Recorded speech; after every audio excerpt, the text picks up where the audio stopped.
Hello, please enjoy this video of me making keto chocolate pie. Everything you need will be in the description. I forgot to record me making the crust, so that will also be in the description.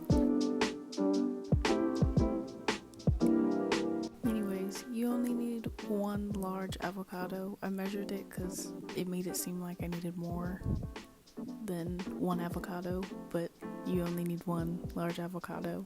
And then you're gonna put everything in a blender and you're gonna blend it up.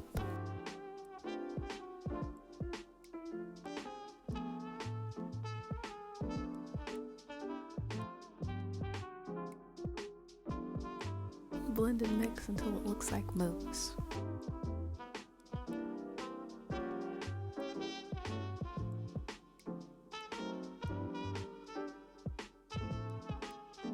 Add dark chocolate to the top if you want to.